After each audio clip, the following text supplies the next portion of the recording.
Welcome back, everyone. I'm Bailey. And I'm Raquel. And this is the Whole Shebang Podcast. Hello, everyone, and welcome back to the Whole Shebang. This is going to be episode 24 of this year.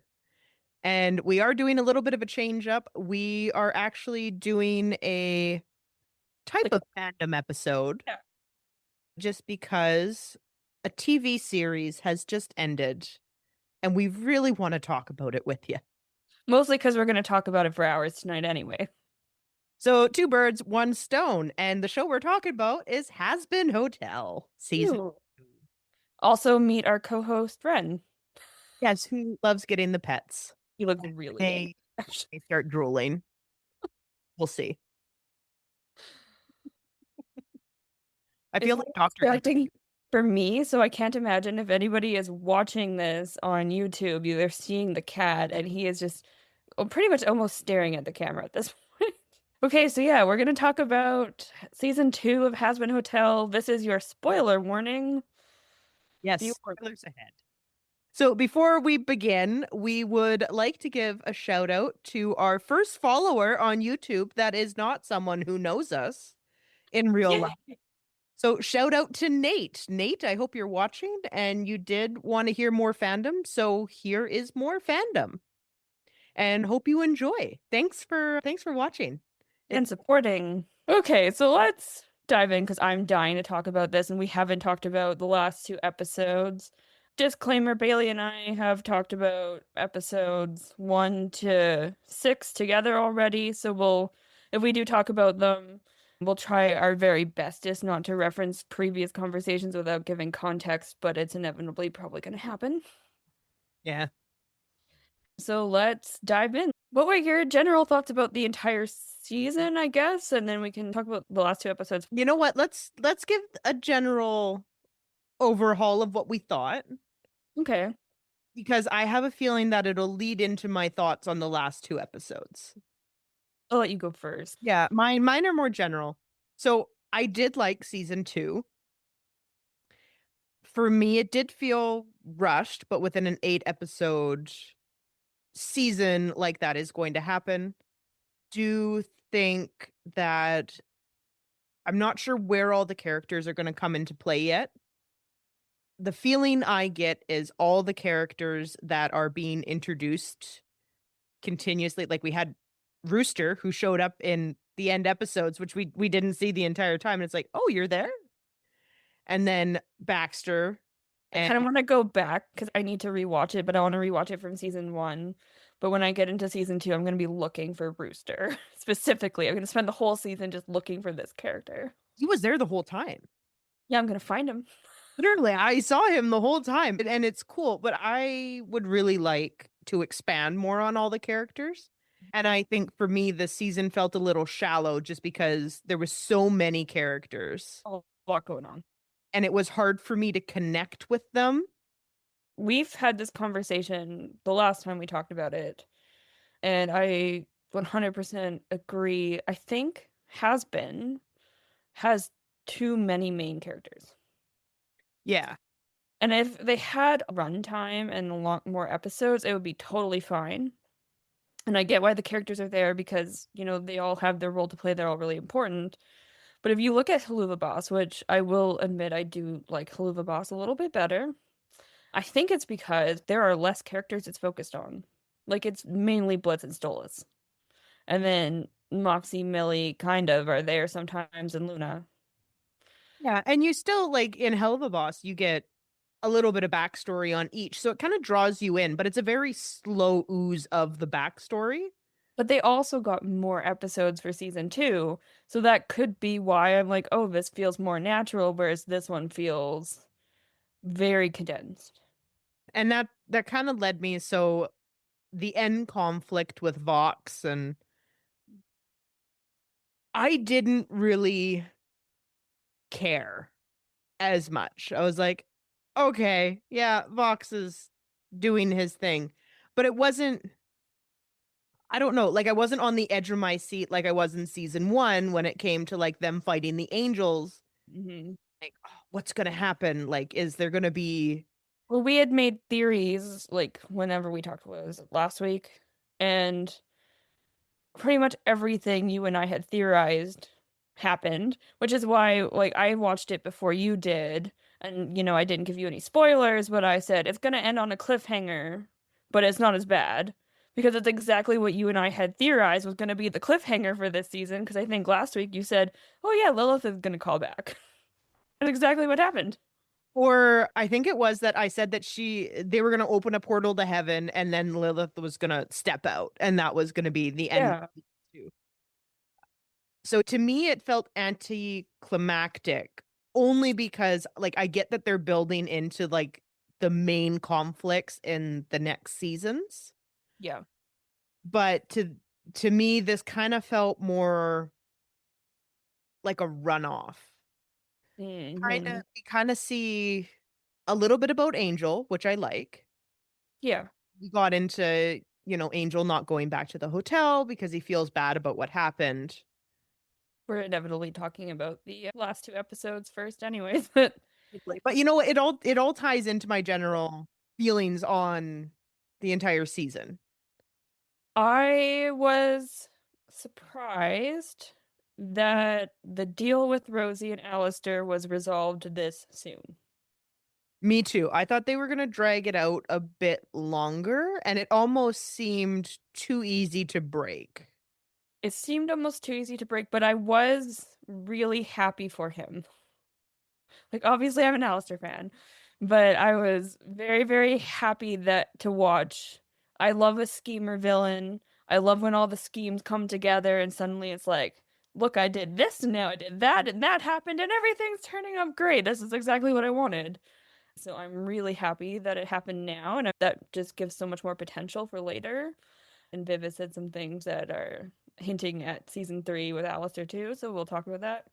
But I do think that I may have been originally wrong, and I don't know if I said this in my theories. Last time we talked to a Hazbin, we have a previous episode where we theorized for this season, and I have always firmly believed that Alistair was going to be endgame villain, and I still kind of think he is, but it sounds like his villain arc is going to start sooner than I thought, and it sounds like it's going to start next season. I Yeah. thought Loot would be next season, and then Alistair season 4. And then if they get the season 5 that Viv really wants, then it would be like Lilith or something. But I think it's going to be reversed. It sounds like Loot is going to be stewing a lot longer than I had originally thought, which is fine because I feel like once she snaps, it's going to be full Azula from Avatar: The Last Airbender kind of snapping. We kind of got it a little bit, but Abel stepped in and I really enjoyed his song when it was him telling Lute to go back to heaven. But to me too, I'm like, I would really like to care about that moment for you because it seems like you are stepping up, right, into your dad's role. But I didn't see enough of him. Be like, this is really impactful. Like it was a great song, performed fantastic. And so I'm hoping we get to see more of him and kind of like, what made him the way he is even.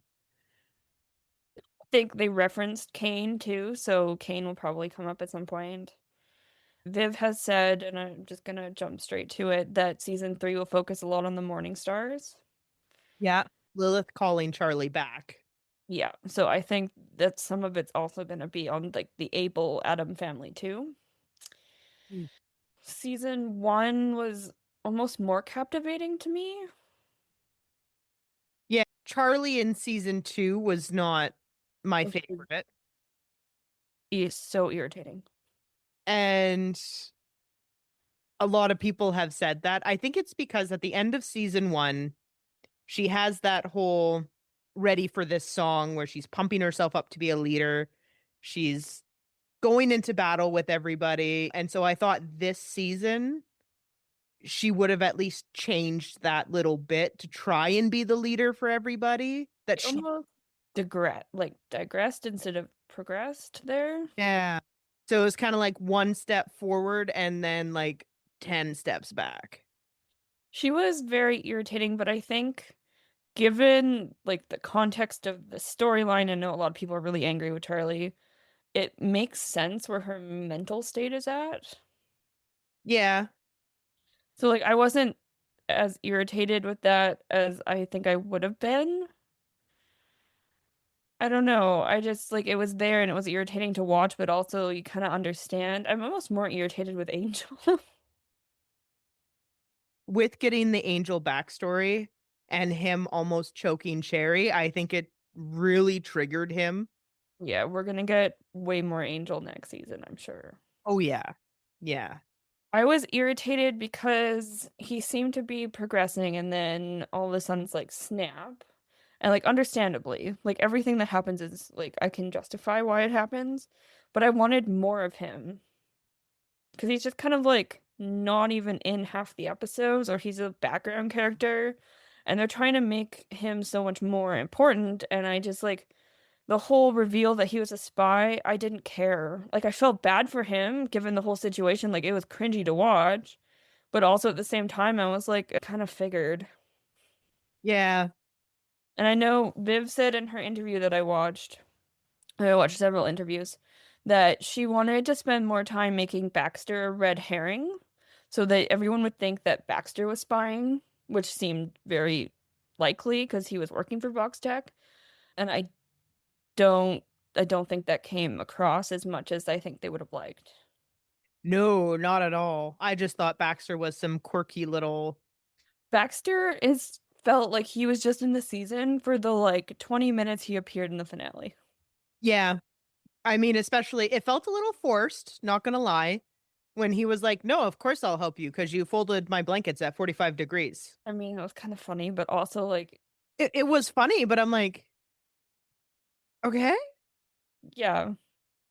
Like, if there had been a scene anywhere in the show or multiple scenes, quick little scenes Mhm. of Vaggie just going and making his bed while she was running the hotel with little notes from Baxter being like, this at 45-degree angles, please. I would kind of get it a bit more because they Mhm. would have built it up like Vaggie did go and, make his bed to the 45-degree angle. And you could be like, oh, yeah, Yeah, the storyline kind of felt like season 1 was an intro and season 2 was just filler. And I know people have talked about wanting more filler episodes in general, which yes, because the storyline does progress really fast. But also once we get season 3, I think it's going to feel even more like filler because it pretty much was just the same things happening but with different characters. And I've already been introduced to most of the characters. I want to see their growth. So, yeah. Uh, one thing I did notice too. So we went from the gang finding out that Angel had been tricked by Vox, mhm. but they didn't know he was tricked by Vox. They just saw him on TV and they're like, oh, why would Angel do that? Angel was brainwashed. That's why he did. There was no them discovering it. I mean, in a way, it's kind of nice because they have so much faith in him that they know he would never do that. But I feel like Fox could have definitely played that better. And as a sadistic villain that he is, it was giving a little Gaston from Beauty and the Beast. Fair. I'm just thinking if Charlie can doubt Vaggie, Yeah. why does she not doubt Angel? Yeah, I don't know. There's a lot to But say here. it was just a little discrepancy that made me go, huh? So, What did you think of the song? Since we're talking general thoughts. general thoughts like songs of the whole season? Yeah. Definitely catchy. Yeah. I will be listening to them. I didn't like as many songs. I still prefer the songs from season 1, but there are some bangers for me in season 2 that I will definitely be adding to playlists. I will say I'm not a fan of the Vox songs, and his songs in season 1 were also ones that I didn't really care for. So because this season focused mainly on Vox and the rest of them, a lot of their songs just didn't hit with me. I think Fox got too many songs. And like his voice actor is fantastic, Christian Broyle. It was too much Fox. Considering how minor of a character he was season 1. Overall, I made a huge mistake and I'm going to tell you about this cuz it's kind of funny. So, I have this tendency when I like a song to over listen to it. So, when Gravity came out, I listened to it so many times that now when I hear it, I get physically annoyed. And they keep reprising it in their later songs where every time Lute shows up, you can hear Gravity or she like starts singing something similar.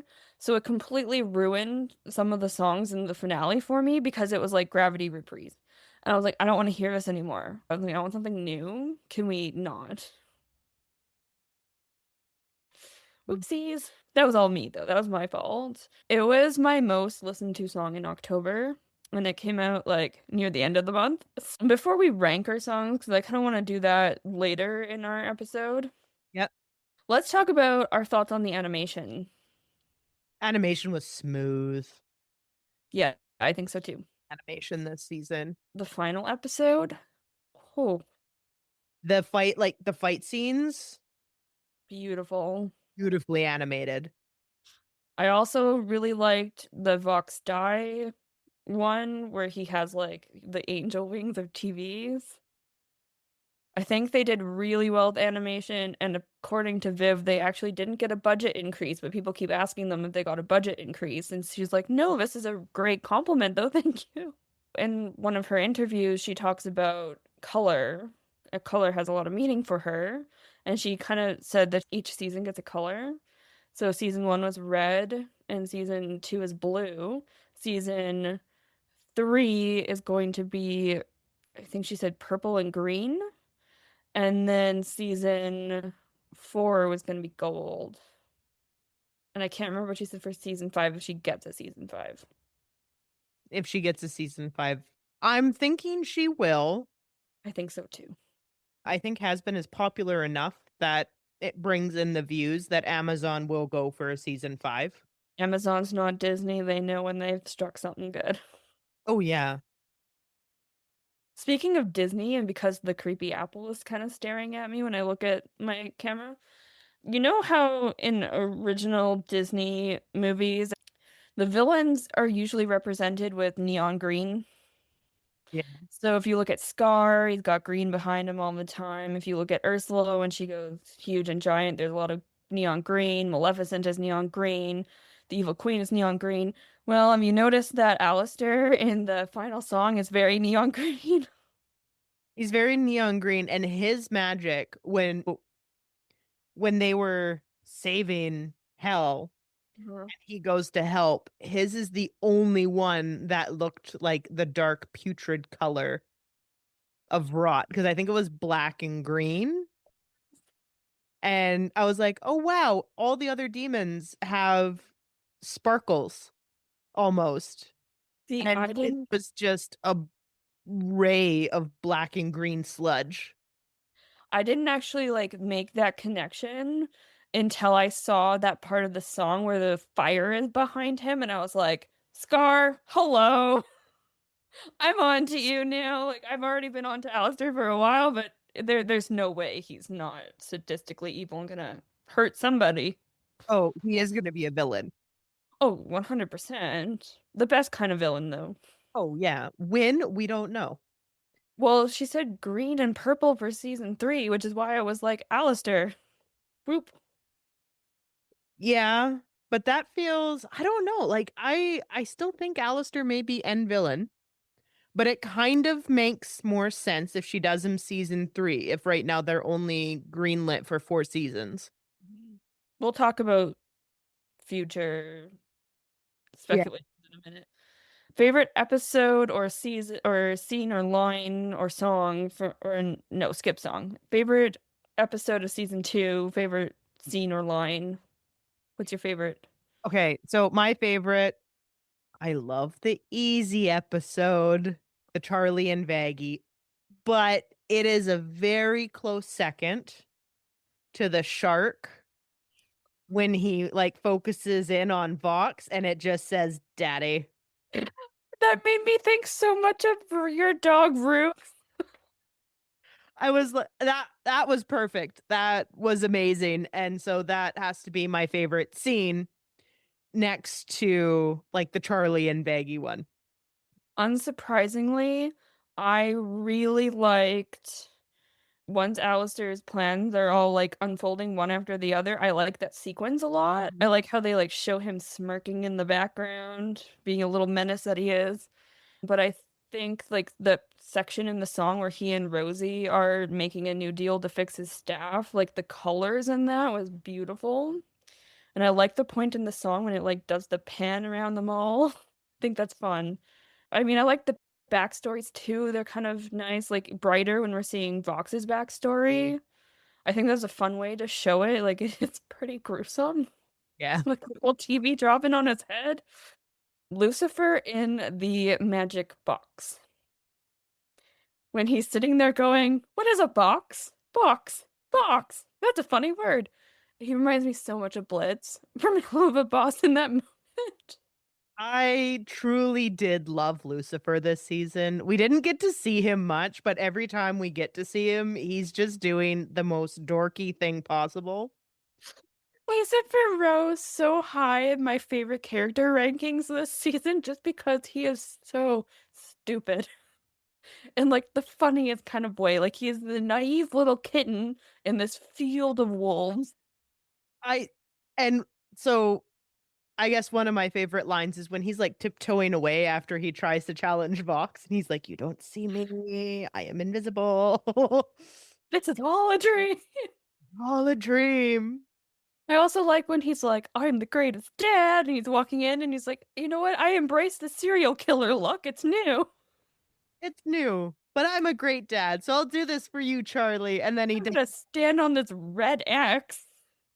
And so Lucifer during that entire time too, not really bothered. Got captured and he was like, "Okay, The bad tickles are back. the back tickles." I did like that too. I think the only time he's really bothered is when Alistair calls him sloppy. Yeah, he was more concerned with Alistair being there than he was. In fact, he was in a magic box with the bad tickles.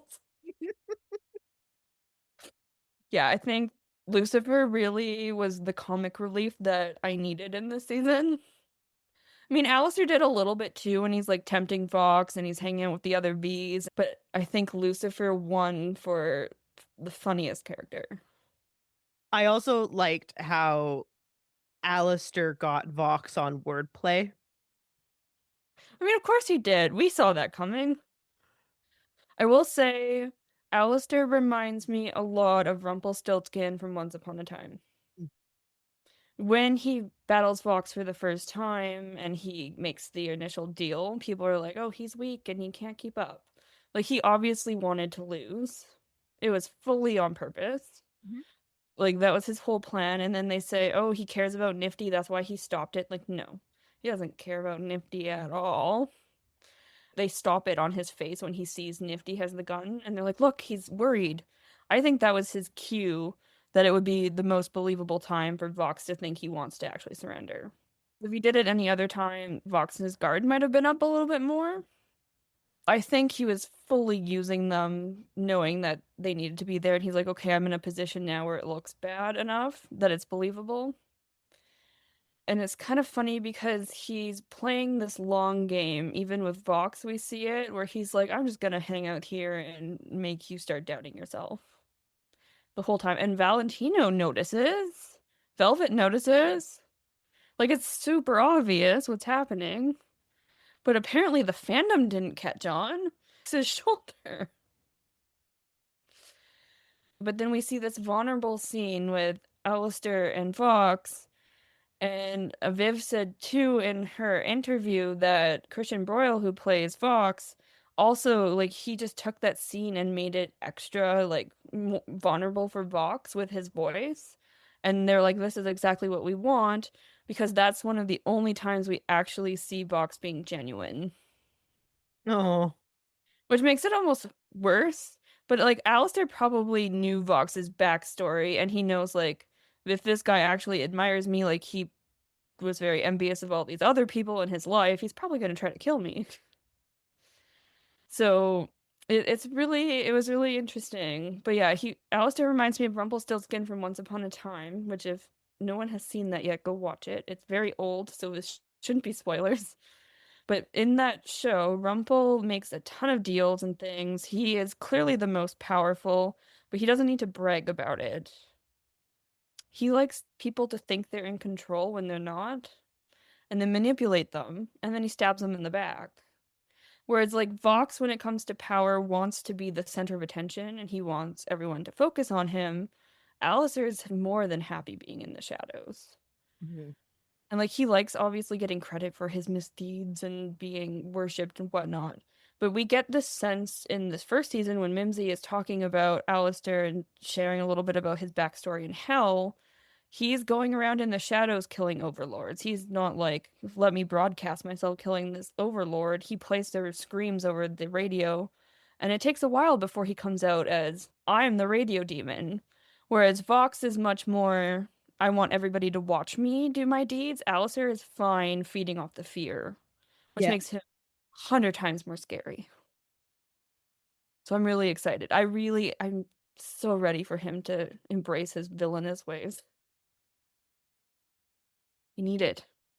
Yeah, I will say with the Vox thing too, when Valentino was like shaking him and he's like, "You're not killing us over that effing deer." That's fantastic. Yeah, perfect. Oh my god, that's my friend shaking me every time I make bad decisions. Then they rip off his head. They're like, This is enough." It's interesting. I'm glad they didn't kill Vox off, because that would have felt too much exactly like the last season. And Viv said in her interview that Vox is one of her favorite characters. So he will be coming back. But they're going to explore him kind of understanding, like, I'm at the very bottom of it now. Like, he has failed and failed hard, which is why, like, I told you before, I think it was like when we talked after the first 2 episodes, I said Vox is going to be redeemed because there's kind of a hint at it where he, like, goes up to Charlie and says, "Do you think I can be redeemed?" And she says, "Anyone can be." And I'm like, okay, well, they're going to redeem him. And it's going to be really traumatic for some people like Angel. If Vox gets redeemed before Angel, that's gonna really piss people off. It's really gonna be like, it would be super interesting to see how Angel deals with that.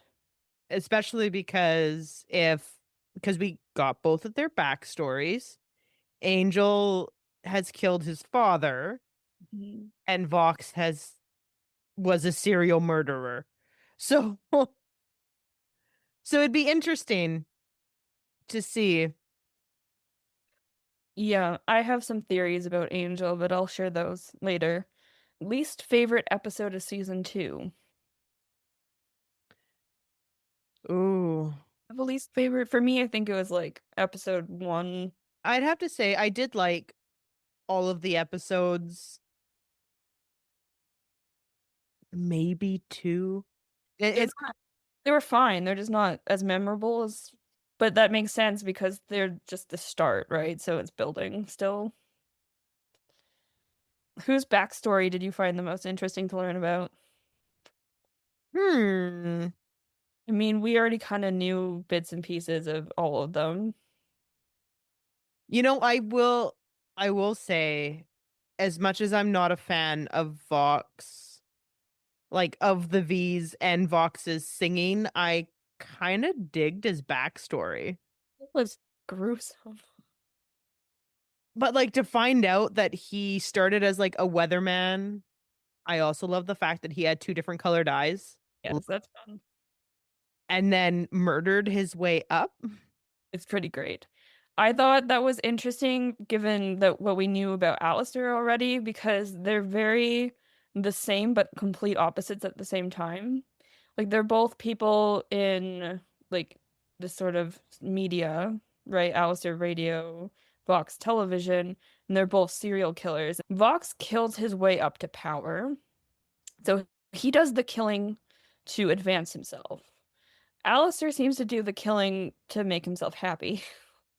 And it was to get people who had slighted him, like the guy who was laughing at him and And, like, dragging him away, you know?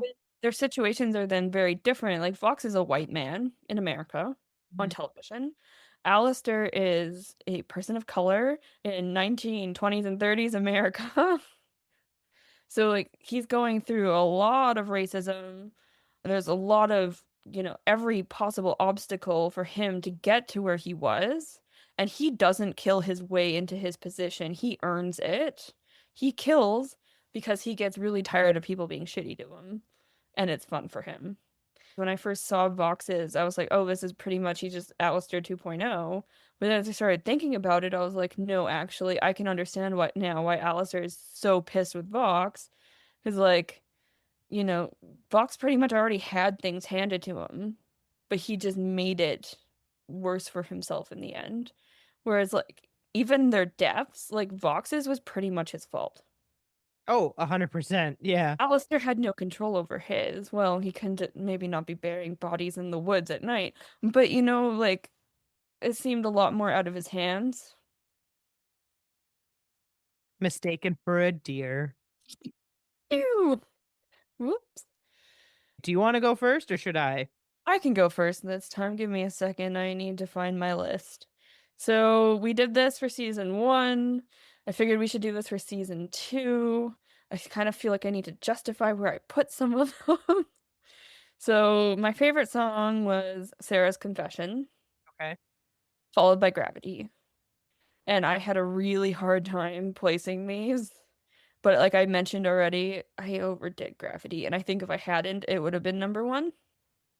So they're kind of like fighting. I think if I stop listening to all these songs for about a month, then Gravity will be my favorite song. Then I have Losing Streak. Okay. Yeah, I know, right? An angel song. Easy. Love in a Bottle. Okay. I love Love in a Bottle. It's just so catchy. I keep waking up to the song. And then Vox Die. Don't You Forget Reprise.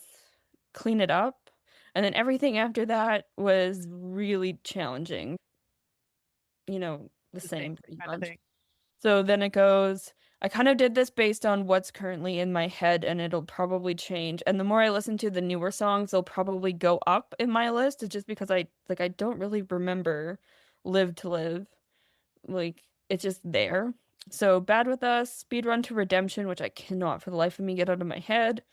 Brighter, Hear My Hope, Don't You Forget, which originally was higher, so that one might move up. Vox Populi, that one's low on the list because I want it to be 2 songs, which everybody seems to agree. Live to Live, Hazbin Guarantee when I think about the future. So I did my top 10 songs for both seasons. This was hard. And I think it has changed. So number 1 song I put is Sarah's Confession. Number 2, Gravity. Number 3 is my favorite song and has remained my favorite song from season 1, which is Stayed Gone. I love the pander between Vox and Alistair, which I think that's partly why it's my favorite. And then number 4 is Poison. Very catchy. Number 5 is Losing Streak. Number 6 I put as More Than Anything, but those two kind of switch back and forth. More Than Anything I can't listen to without crying, so I don't actually listen to it that often. And then number 7, Easy. Number 8, Out for Love. Number 9, Hell's Greatest Dad. And number 10, I have Love in a Bottle or Loser Baby. They're tied. I couldn't decide. And they're both Husk songs, so. And then I was thinking about like adding Helluva Boss songs in there, and I was like, that's not gonna happen. Yeah. That's gonna take me a minute to get to the 10 songs. Yeah, I really like some of the Helluva Boss music as well, and I have a huge playlist with all of it in it. I think Sarah's Confession is my favorite song. And I figured out why. And I had texted you about this after I heard it, and I was really angry because it reminded me of something so much so that I was going through songs trying to figure out what it was. It is Hellfire from The Hunchback of Notre Dame. Ah, okay. Oh, close. It was given that kind of vibe. But apparently, I read something where they said there was some influence taken from Hellfire, which is my favorite song of all time. Fun fact. That's my ranking. What's yours? Okay, well, I only did my ranking for season 2. Sorry. I have notes. Okay, so starting from my favorite to least favorite, my favorite was Gravity. I did not over listen to it, and it just gets your blood pumping. I love it. A very close second. I would almost rank Gravity and Easy as my top songs. I don't know why, but now my TV automatically switches to baseball if I don't watch it. Anyway, Gravity number 1, Easy number 2, Piss a Love Song number 3. I love Penchus and I some know. of the words in that song. Number 4, Sarah's Confession.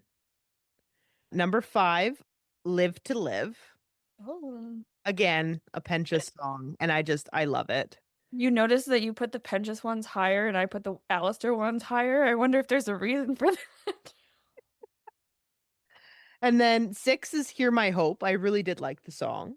7, My problem with that one was that there's a little bit of gravity in it, so as soon as I heard that, it like ruined it for me. yeah. And you know what? 7, when I think about the future, which is kind of like everyone's song, I actually really liked it. It was really nice. Emily's song is actually number 8 for me. Number 9 is Losing Streak. Number 10 is Love in a Bottle. 11 is actually, I think, the highest ranking Vox song, Brighter. Oh yeah, I would have put that higher, but I didn't care for the dialogue in it. Like I like it in the sequence in the show, but to listen to it as just listening to it, the dialogue kind of cuts it out. And now we have a new co-host. For those of you who aren't watching us on YouTube, Bailey's dog just sat on her, and all I can see was a big fluffy mass of fur. He is now an armrest. Okay, keep going. Sorry, I'm interrupting you. That's okay. And then number 12 is Vox Populi. Number 13 is Has Been Guarantee. 14, Bad With Us. 15, Vox Die. Have to grab number 2. There wasn't enough lines in this paper for everything. Number 16, Don't You Forget. 17, Once We Get Up There. 18, Don't You Forget Repri. 19, Clean It Up. And 20, Speed Run to Redemption was my least favorite. Interesting. Yeah. I put Speedrun to Redemption up higher because I cannot stop singing it. And I think it's just because it's so ridiculous and so fast paced. And it's just, I don't know, there's something really catchy about it. I caught the earworm. Maybe it'll change in the future. What was your favorite song of season 1?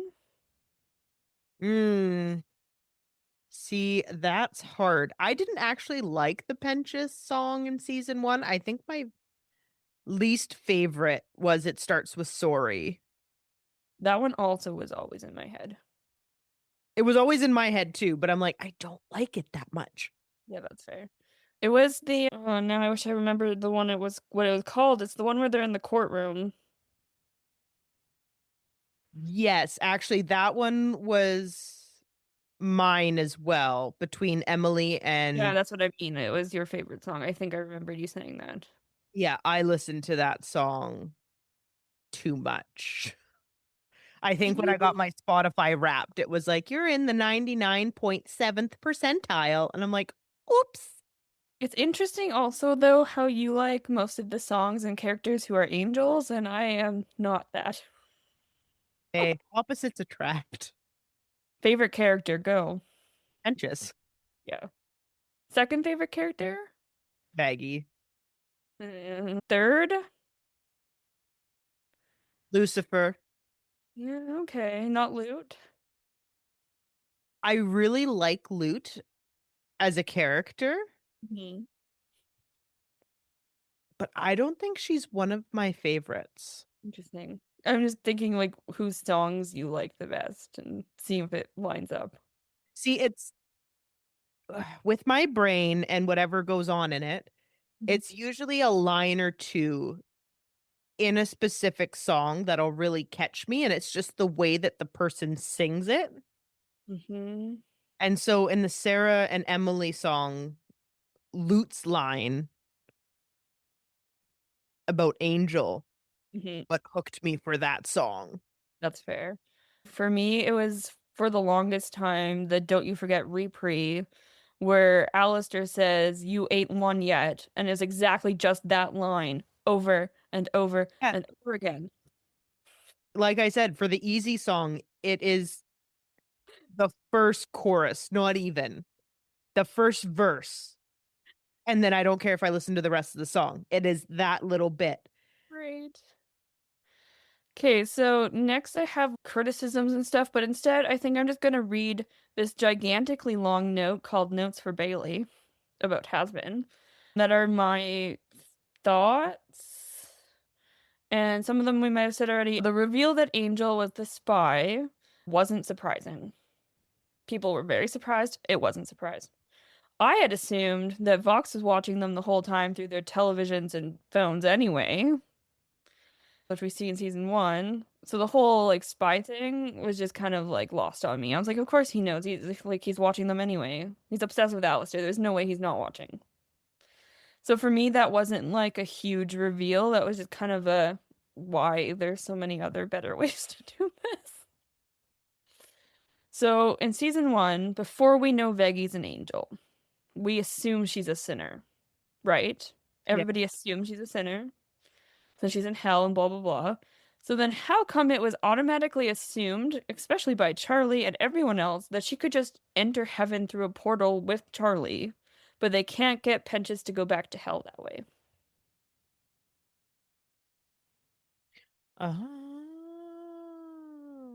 Like, is it because they were there just for a special meaning?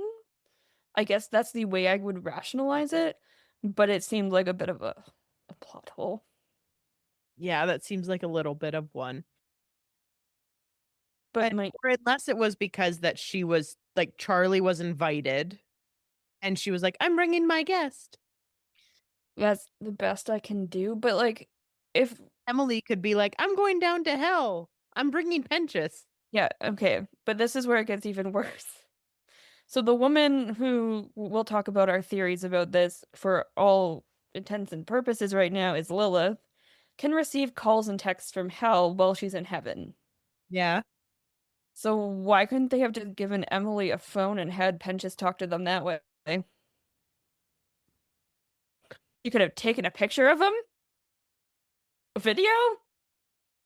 Why did we have to go through this whole, we need to make a new way to broadcast, when you could just shove her hand through a portal and be like, here, Penchas, record yourself, and then it's already connected, you know? I mean, that would also kind of give, so him and Cherry are sending letters Uh-huh. to each other. Why don't they just phone? I mean, it could be because they're from different time periods, so letters might be more romantic for them. But like, just give him a phone from hell and then he can talk to everybody. So my way of rationalizing this is that nobody knows Lilith has her phone and that she's in heaven. So when Charlie and Lucifer are calling her, they don't know where she is. And the people who know that she's in heaven, maybe they don't like make the connection that she has her phone and she's talking to them. But still, wouldn't that be something you would think about in this dire situation instead of having to invent something completely new?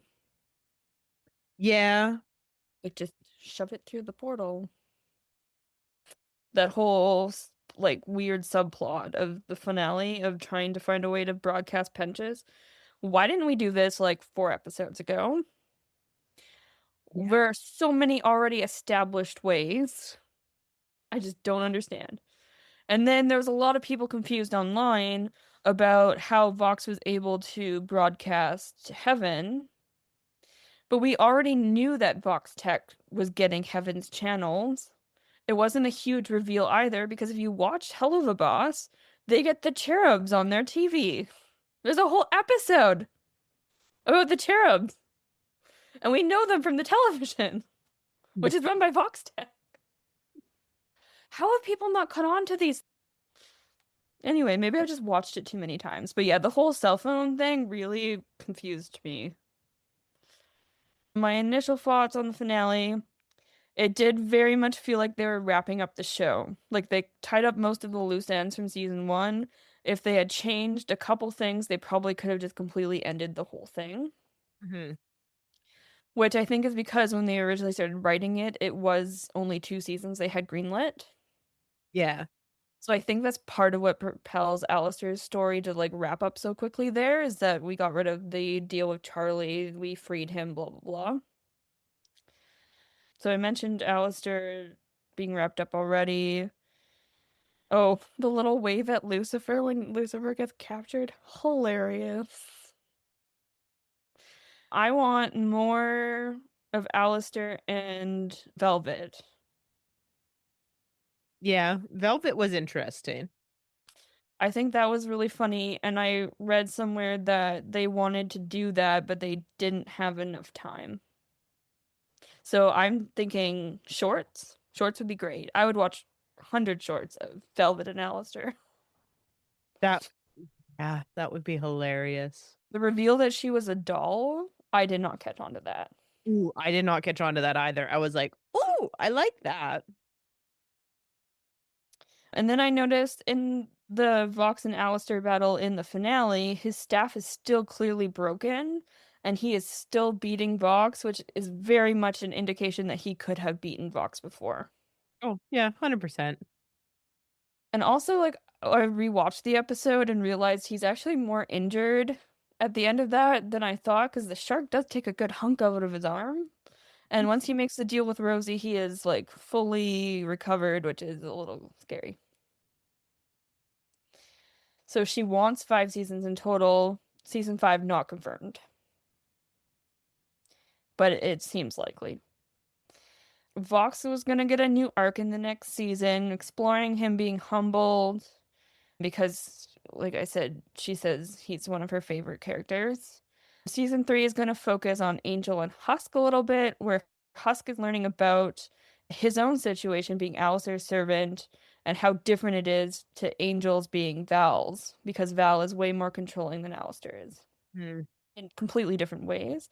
Because, like, the whole loser baby thing is them finding out that they are similar, but Yeah. now Husk is going to realize that actually we're not that similar. And she said he doesn't care about the angels at all. Not at all. Viv does call him an awful guy and evil character multiple times within the interview. So all you people thinking he's getting redeemed, he's not. Says that when he says to Vox, you can't break her spirit, talking about Charlie, that it came out of a genuine place and that he does actually admire Charlie for this. She was hinting that he's going to be more awful next season, which makes sense, but in a quote unquote different way than he has been. And she said he may or may not be a great guy, which she hesitates when talking about season three's villain.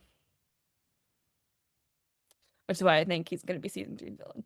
But I think it's going to be like drawn out behind the scenes. Like we're going to have another sort of like Vox villain, maybe Loot or someone. And Alistair is going to be in the background scheming the whole time. And it's going to like the cliffhanger is going to be Alistair stabbing Charlie in the back, probably. Yeah. She was really excited for fans to see the Alistair and Vox backstory because she wanted them to know how horrible Alistair was to Vox. Which is fair. He was pretty horrible. He laughed in his face. It makes you feel bad for Fox. But then at the same time, it's like, you're a serial murderer. Yeah. Lilith is confirmed to be in season 3, obviously. She was originally set to come in season 2, but the team and Viv decided to focus on the V's instead because they weren't going to get a chance to do so later. This was before even they got the next 2 seasons, so they figured let's just take this risk and hope we get them more seasons. Yeah. She said season 2 in a way was like an extension of season 1, so you can think of them as one season, and that would make a lot more sense because it was things they wanted to explore but didn't have time originally. Some wait now for season 3, but less of a wait for season 4 because they have finished recording season 3. They're still doing like making it, but season 4 has also already started, so it's gonna be much faster between those two. She confirmed that Angel's sister, brother, and dad are going to make an appearance at some point. Woo! Yeah. And we're going to see his whole extended family, which is exciting because we don't really get family connections with the Sinners apart from like the maid family and, Charlie's dad. So Yeah. it's interesting to see like how they interact with people. The only person we see who has a connection to somebody when they were alive is Mimsy and Alistair. So it's going to be really interesting to see like family members together. So yeah, more Angel. And then she says reveals and twists in season 3, many of them.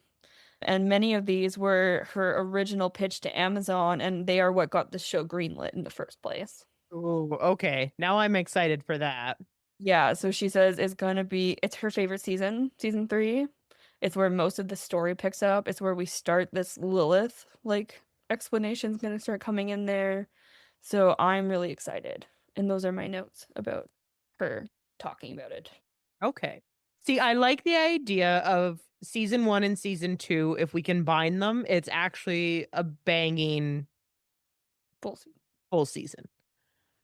So I don't know. Maybe they should just start putting like part 1, part 2. I know, right? Do it like the anime does. Like do it like the anime.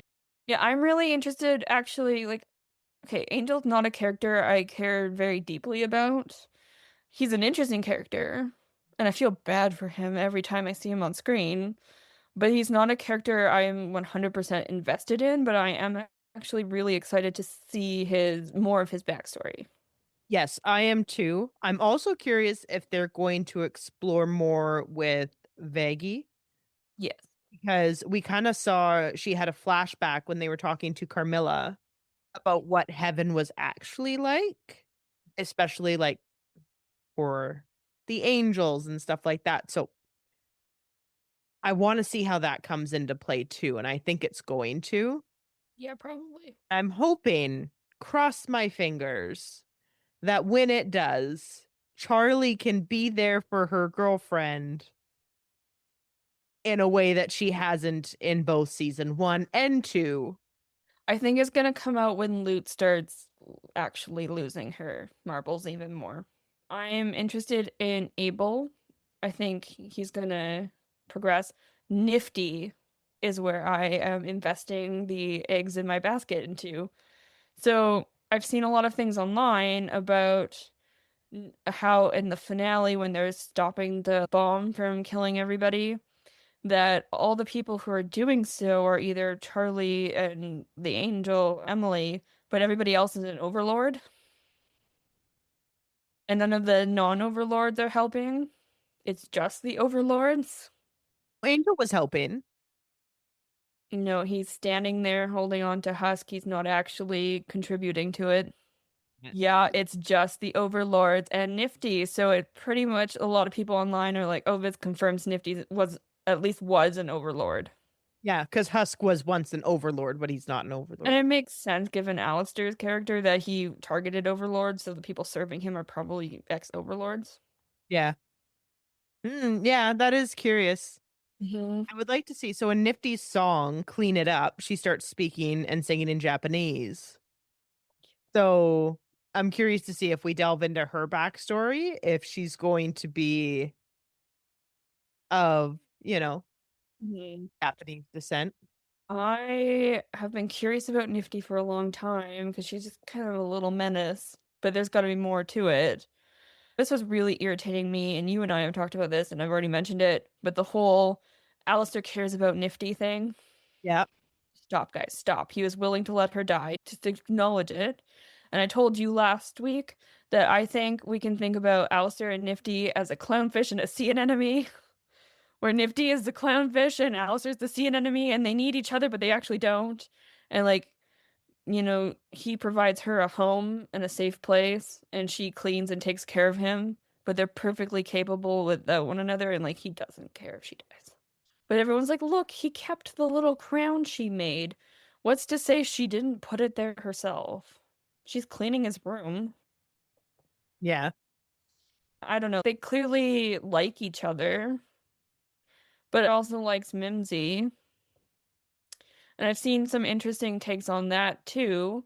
which kind of make that whole interaction a little bit different for me, and I'm going to share this with you. So, if you look at Alistair and Mimsy's relationship, she was a white woman during this time period, so her hanging out with him is already a huge deal. Mhm. Clearly, they've spent the last 100 years still hanging out and being friends. And she doesn't use the word friends, right? They're acquaintances. Yeah. And then in that episode where we see her, she's yelling at him when he tells her to get lost. And she's really mad, and she's like, "You heartless son of a bitch." A lot of people, like, I initially thought, okay, he's acting a little out of character, but she's just cranky because he's kicking her out, and he's kicking her out because of Lucifer, which it still seems kind of similar to that. But Mimsy's whole freak out makes a lot more sense when you consider that they've been friends for so long, that she knows all this shit about Alistair, and she knows that he is acting so out of character that something weird's going on. Yeah. And that is scary to me too. Like, he is clearly not acting like himself when he's at the hotel. And people have pointed out how, like, everything he does, while completely actually inconvenient for everyone but himself, is convenient for Charlie right now. Like, it looks like it is. Like the deal with Vox, he let the others go so that they could report Alistair gave himself up to protect you. Then he disappears when they're all trying to save the thing, and he reappears with Rosie, and his power's intact. And then he helps save them. They don't know about these, like, background deals. They don't know that he's willing to let them die if he doesn't get what he wants. And it's just really interesting, so I'm really excited to see where that progresses. I want to watch the fans cry because he's actually awful. I don't like a character this much unless they're truly evil. Yeah, that is how you roll with your characters. It's the evil radar. If I like a character this much that I have them on my wall with their signature, they're probably evil. The other ones were a convenience thing. Vox reminded me a bit of Azula from Avatar: The Last Airbender. How he kind of breaks down at the end. Did you notice he was crying when he points the thing at Alistair and says, "Let's just all blow up because I want to wipe the smile off his face"? Kind of sad. Kind of crazy. So I'm interested in that too, but not as invested in it. Let's talk predictions. What are your predictions? Oh, predictions. We talked a bit about it already, but Yeah, we talked a bit. So I think that Alistair is going to backstab Charlie. Your talk about the 4th season being gold makes me think that Lilith will be the final, the boss. like the boss then. Ooh, do you want to talk about our predictions about Lilith? Oh gosh, our predictions on Lilith and how she's not actually Lilith, but Eve. I've seen a lot of people online thinking it too, which makes me think maybe it's too obvious now, because usually when something's obvious, it doesn't actually happen. But there's enough evidence that Rosie is definitely not Rosie. Like, she is somebody else important. Yeah. So I'll leave Rosie out of my predictions because there's something like Rosie is definitely more than she appears, especially because when Alistair makes the deal with her to fix his staff, she does smile at him in the end. She's like, "Ooh, you're the worst kind of." People think it's her admiring his evilness. And so because in this season, this is a new theory, so it's all coming out of my head right now. So they touched a lot on, Lilith wanted a war with heaven, which we don't really know because we don't really have that backstory with what Lilith really wanted. There's what Charlie thinks she wanted, but we also know that Charlie is very single-minded when she sets her mind to something. So this could also just be a perceived, thing, and Vox was actually right. Or it's something in between. And so if Rosie is connected to Lilith in any sort of way, maybe she's trying to bring about Lilith's plan to have, because see, there's something about that song too that still bugs me, and it set everything up. When Alistair and Rosie, what song was it? It was Ready for this? in that one when they talk about Charlie's power Mhm. and how they're like on her side. I think the reason why Lilith left was truly to build Charlie up as the princess of hell, because Charlie can hurt the sinners. Charlie can go to heaven. Their goal may or may not be to set Charlie up to be, I don't know, like like the everything, because she is such a good pawn piece, as we're seeing with Alistair. Yes. So I don't know. Like, there is something more to Rosie. Oh, definitely. And I think they are trying to set Charlie up into a position of power because she is an easy pawn. Mm. So my theories, which already know, but I'm gonna say them again. Firstly, not speculating on who Rosie is, which I will in a minute. I think that the task she gave Alistair in the first place was to find whoever this woman in heaven is. I think that's why he was at the hotel. I think that's what he's doing, because it's weird that they're gone for the same amount of time. So there's something going on that's not a coincidence. There's obviously something in the background there.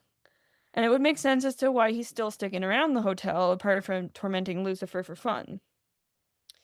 So I think that he's hunting her, and that's why he's hanging around Charlie, because he's hoping this woman's gonna calm down, and yeah. And I've seen a lot of people theorize about Alistair becoming the, like, executioner of hell, which is an interesting thought. Okay, sure, like, he's not redeemable. I don't think he'll ever be redeemed, but maybe giving him a role in Charlie's, like, life is possible. But I think he's hunting the woman who's in heaven, who may or may not be Lilith. I've noticed, and I have to go back and watch when Vox is talking to Lucifer, but Lucifer never mentions his wife's name. He only just calls her my wife or your mom to Charlie. And I'm pretty sure, at least in episode 7, when Vox and Lucifer are talking, he torments him about his wife, not Lilith, his wife. And I think that's a little telling, and that they're not calling her Lilith to his face is kind of weird. So I find that strange, and maybe that's just the writing. I do like the theory that Lilith is actually Rosie, or she's Eve.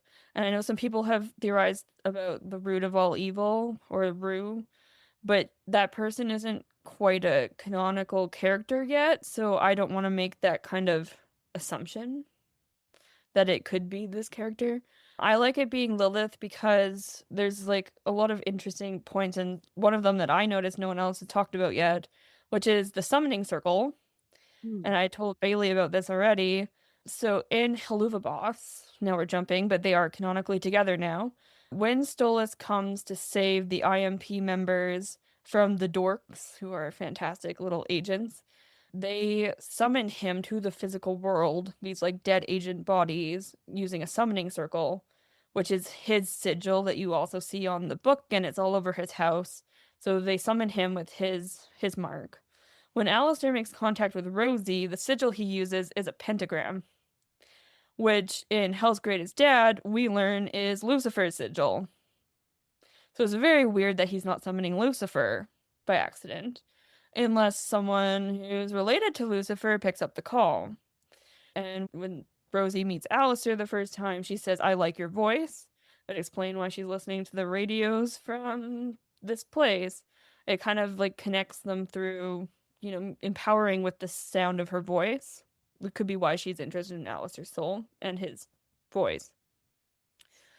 Someone pointed out online that her magic is gold, like Lucifer and Charlie's. And then another one that I hadn't actually noticed is her makeup. Because she has the little rosy cheeks, but they're gray instead of colored. And also her hair, which I noticed the other day, also has the little loopies, and no other characters but Charlie and Lucifer have that. Hmm. So it seems like she's gonna be related to them somehow. And then there's also the fact she has this monument to them in her territory, and that she's clearly invested in Charlie, and like she doesn't want them to die. She doesn't want them to die so much that she's gonna fix Alistair's power and let him run around rampant, knowing what he is. But then it also brings into the question of who is Charlie's mother, which we have also talked about. Is Charlie's mother actually Lilith? Or is Charlie's mother maybe Eve? In the biblical tradition, which sometimes they follow, sometimes they don't, Lilith is the mother of demons, but she's cursed to not be able to bear her own children. So there's some confusion there, and it's also weird we don't see the woman's face in the song more than anything when Charlie is being dragged away from Lucifer. So there's so many weird things happening there that this is kind of the direction I am going, and maybe I'm totally wrong, and I'm happy if I'm totally wrong because that means it's more of a surprise. And maybe they will. But like it was predictable in a way, but also sometimes there was a little bit of a swing on it. Like I could never have predicted Alistair spending most of the season rolling around in a rolly chair. Which was awesome. Just so funny. And people were mad because he was boring. I was like, he's not boring, he's hysterical. Every time he's in a scene, you know he's gonna be shitting on bugs. And it's so funny to watch.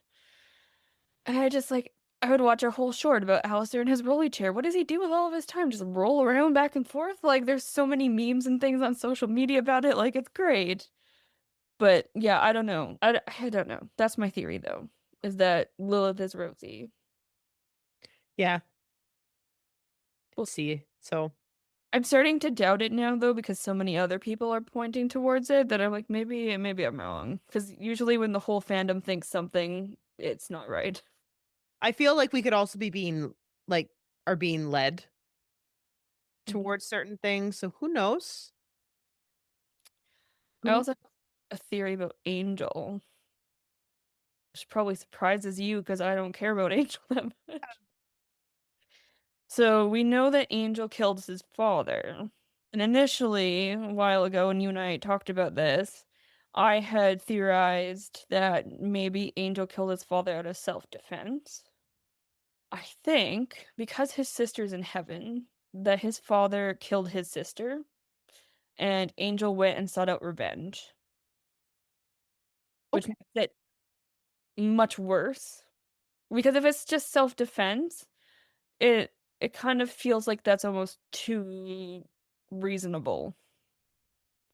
But if it's like thought out revenge, then it makes sense as to why he's so like, I'm not a murderer, don't use that word. Like he's clearly regretting the action, but like not like he doesn't regret killing his father maybe, but he regrets that he is labeled that way. So I think there is more intent behind the death. And that's why he's like, especially when he tries to kill Cherry, suddenly he's like, I didn't have a choice. I could have killed you. And that's kind of bringing up some flashbacks of when he did have a choice and he made that choice. Yeah, that's fair. I'm curious to see then where he meets his family. Mm-hmm. Like, because we know his sister's in heaven. Yeah. But like, if his dad did that, then his dad's obviously gonna be in hell. If he's in heaven, then the system is. Which might be the case, but Viv has mentioned that the fans do know I have demonic forms of Angel's family. So it sounds like they're in hell. Yeah, I wonder if Angel, because we kind of talked about how one who murdered somebody could Be redeemed. themselves. So what if he is faced with the same choice again? The literal same choice. What if it's Husk this time? I think that would make it also more like I can see why he needs to be redeemed. Whereas if he's acting in self-defense to protect himself and his sister, I don't think he would go to hell for that. Well, I don't know, because Pentious went to hell for literally just ignoring someone being murdered. Multiple people being murdered. So. He knew who the killer was. So, like, I don't know. It's tough. It's hard to say. Yeah, I think Pentious's guilt is what kept him in hell. One of the 7 deadly sins, guilt. And I think Yeah, it should be interesting. I don't know how they're going to do a crossover with Helluva Boss, but it's been hinted that's going to happen. And we saw some references to the sins in Lucifer's room. And I'm wondering whereabouts the timeline is between this season and the Helluva Boss seasons. Like, are they coexisting at the same time? Because in Helluva Boss, it kind of seems like there might be an imp uprising on the horizon. So then suddenly, what if Lucifer is dealing with this imp nonsense? And at the same time, there's attacks from like loot or something. Then you're battling on both fronts. So I'm curious if that's going to become a conflict. Probably thinking too much about it. Yeah, I guess we're just gonna have to wait and see. I am excited for season 3 Mm-hmm. and Ye- season 4. I guess we just gotta wait and see. That sounds like a good place to wrap up because I think it's been quite a while. I think so too. But anyway, hope you enjoyed the episode. This was just us talking about Hazbin for how long? Give us your theories. Yeah, give us your theories. Follow along if you'd like. We post bi-weekly. We'll do this again when season 3 comes out because it'll be fun to go back and I think we should do reactions to our previous podcasts with our theories. So when season 1 was done, you theorized that this happened, but look what happened. So anyways, guys, hope you're all having a fun time and cheers. That's all for today. Catch us on Instagram, where we drop teasers for the next show, and our Discord account. Links are down below.